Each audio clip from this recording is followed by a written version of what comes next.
Assalamualaikum. Salam. Dari siapa di mana, Bapak? Multazam Pak Kartus. Oh, Pak. Monggo. Baik. Assalamualaikum Ustaz. Waalaikumsalam warahmatullahi Nah, wabarakatuh. ini untuk poin mawon. Oke. Ini persoalan niat menarik sekali. Iya. Kalau saudara-saudara kita itu di seberang itu kan menyampaikan niat itu jerone nenggune hati. Iya. Tapi kalau saya ngimami, kalau sholat, ora tak lafalke ya ada sesuatu yang ganjil. Nah itu kan ada kala kalau saudara kita kan yang di seberang itu kan bilang, ora niat itu nanti.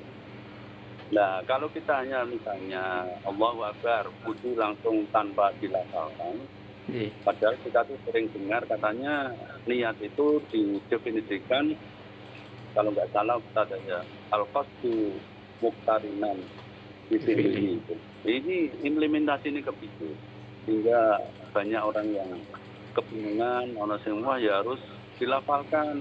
Kalau tidak, Allahu Akbar, apakah itu terus dikategorikannya atau tidak? Mohon ngoten mawon. Ji. Menarik. Teruskan saya. Nggih, aja. Ya, gimana kalau seperti kasus ini? Iya, jadi ini terkait lafadz niat. Lafadz Nggih. niat. Jadi lafadz niat ini juga dilakukan oleh Rasulullah SAW, yaitu ketika beliau akan menunaikan ibadah haji dan juga ketika akan melakukan ibadah umroh.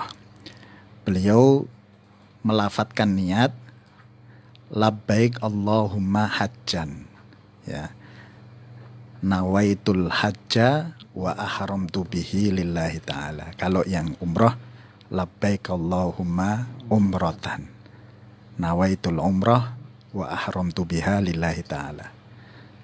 Jadi Rasulullah melafadzkan niat ketika beliau akan melaksanakan ibadah haji, ketika akan ihram, ya. Rasulullah melafadzkan niat ketika akan melakukan ihram. Nah, dari sini kemudian ini dijadikan dalil oleh para ulama yang mensunnahkan lafadz niat di semua jenis ibadah. Jadi dari satu dalil tadi kemudian dikiaskan untuk semua jenis ibadah. Termasuk ini ibda'u bima bada'allahu bihi. Ini kan terkait haji, tapi ditarik ke persoalan wudhu, kan ngoten. Karena lafadznya umum, berlaku untuk semua jenis ibadah. Termasuk tadi Rasulullah melafadzkan niat ketika ihram, itu kemudian ditarik ke semua jenis ibadah, termasuk ketika akan wudhu, ketika akan sholat. Itu kemudian para ulama mensunnahkan untuk melafadzkan niat sebelum melakukan niat tersebut. Kalau niat memang letaknya di hati, ya. Jadi letaknya niat itu di hati karena qasdu itu kerentek, ya, keinginan. Nah, keinginan itu ya letaknya memang di hati. Tapi melafadzkan itu menurut para ulama, ya, adalah sunnah berdasarkan kias dari apa yang dilakukan oleh Rasulullah ketika akan ihram. Bahkan sebagian ulama juga melihat ketika Rasulullah beristidlal dengan hadis ketika Rasulullah berpuasa sunnah, ya. Ketika Rasulullah pagi-pagi dari masjid pulang ke rumah, tanya kepada Aisyah, ada makanan enggak? Oh, tidak ada. Maka kemudian Rasulullah mengatakan, idzan ana shaimun, ya. Kalau gitu saya akan berpuasa, saya berpuasa. Nah, kalimat saya berpuasa ini kan dilafadzkan, ya, sebagaimana ketika melafadzkan nawaitu sauma godin, kan gitu, saya niat berpuasa dengan kalimat saya berpuasa kan sama. Nah, maka lafadz tersebut itu juga dijadikan istidlal untuk dikiaskan kepada seluruh jenis ibadah.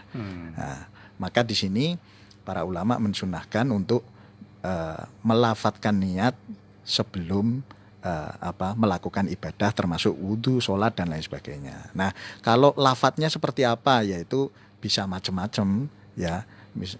Tapi para ulama kemudian kan memberi contoh ya. Misalnya sholat usolli kan gitu. Saya usolli itu saya sholat kan gitu.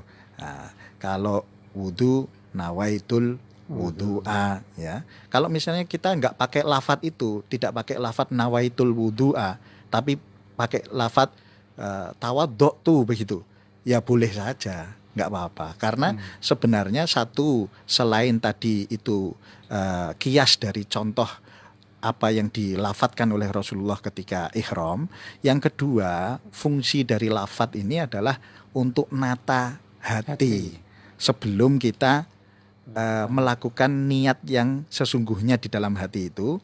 Kita lafat itu untuk nonton hati kan ngoten. Jadi ini ada manfaat di situ. Nah, apalagi lafat itu kan dilakukan sebelum ibadah. Nah, kalau sebelum ibadah itu kan ruang bebas. Jadi misalnya misalnya sebelum sholat ya, sebelum sholat kita boleh melakukan apa saja sebelum sholat ya. Jangankan kok mengucapkan usolli, kita garuk-garuk dulu saja boleh. Wong belum sholat kan gitu ya. Nah, yang belum sholat kan gitu. Nah, jadi karena itu belum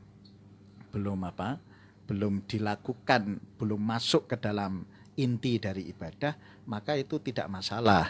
Nah, ketika dilakukan ya bebas saja, karena memang ruang yang bebas yang belum masuk ke dalam ritual ibadah itu. Tapi gitu. saudara kita yang tadi, yang sebelah tadi katanya langsung. Oh ya, enggak masalah karena memang itu kan sunnah Gitu. bagi ulama yang mensunahkan.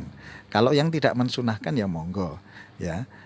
Kemudian dia langsung takbir, niatnya di dalam hati karena memang niat itu di dalam hati ya, jadi nggak ada masalah ya. Yang kepingin lafat niat ya monggo, yang tidak ya monggo ya, nggak ada masalah. Kita hanya menjelaskan saja ya, menjelaskan alasan kenapa para ulama itu mensunahkan talafut bin niyah ya, melafatkan niat tadi.